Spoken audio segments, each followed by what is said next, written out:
What's up guys? So today I'm going to be doing a video on how to install some cargo rails for a Chevy Colorado.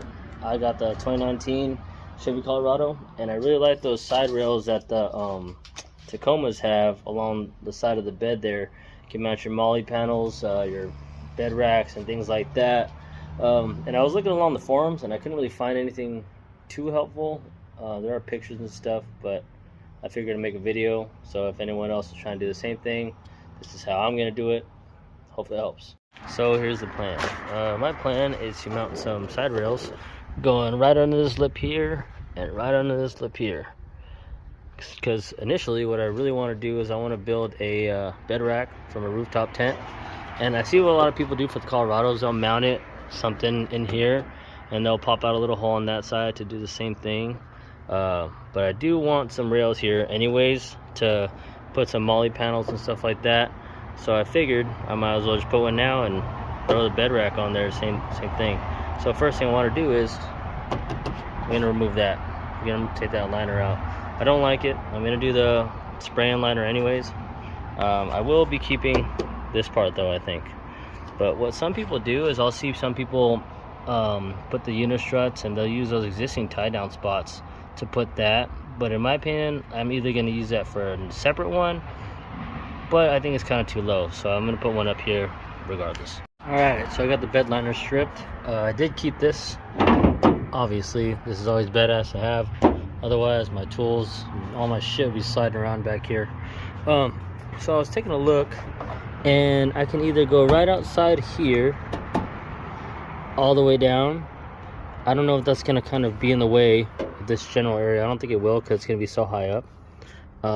Either that or I'm going to have to mount it within here. But that's kind of far in. I don't know if you guys can see that. So if I do that, I'd have to get some bigger uni-strut, which I have. But it kind of looks tacky with a big ass uni-strut. So I think I'm going to use a regular small one I have, which is I believe 1 inch, something like that. And I might go out here. I was gonna try to use this hardware and see if I could just use that to mount this, but I can't figure out how to take this son of a bitch out, so fuck that. I got my own hardware, I'll figure it out right there. So this is what I'm working with. I was at the job site and I picked up some uni-strut or super strut or whatever you guys want to call it, I don't know, but shout out to the Sparkies, good looking out. I primed it and then I painted it nice and black. I still got to finish, so I got another coat and I'll do this backside. But these are what I'm going to use. I have these cut at 52 inches. So what I was actually looking at is I don't think I can mount it here because I feel like that's going to be too low. I kind of want it butted up right against this part, so I might have to drill my own holes and bring it a little higher. But we'll see once it's all dried up and we'll dry fit it and see what it looks like. These are my mounting brackets that I'm going to be using for the rooftop. Well, not the rooftop tent, the bed rack for the rooftop tent. I also got these from the job site. Free shit's good shit, guys. Always remember that. Free is always better. Anyways, so this is what the leg's gonna be put on. I'm gonna weld the leg right here to the top portion of it. And from what it's looking like, the uni-strut's gonna have to be right on this lip. These holes are slotted, so I could bring the bolts down. But I definitely will not be able to mount it there. These brackets won't be going low enough. So I'm guessing I'm going to have to put it pretty high up. So I might drill my own holes. Like I said, I don't think I'm going to put it in here just because that's such a far space. And I'm going to have to find a way to space it out. I don't really want to do that. Also, just because of these little wells here, that would shorten up my uni-strut a lot just because these are in the way, and this only comes out to about maybe 3.5 feet or so, and that's not very big.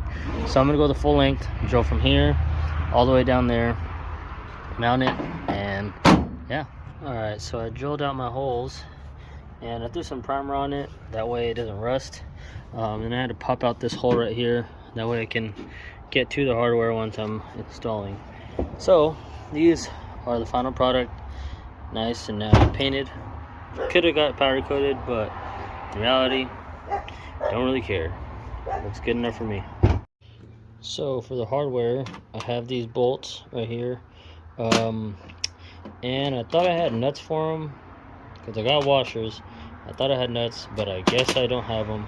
But I do have these spring nuts, which I was going to use for inside the uni-strut, and I believe I do have enough. So I'm going to just clip off the wires, so it can be like this one, and temporary just use these. That way I can mount them. So as you can see, all done. This is the final product. I think that turned out great. Here's the hardware.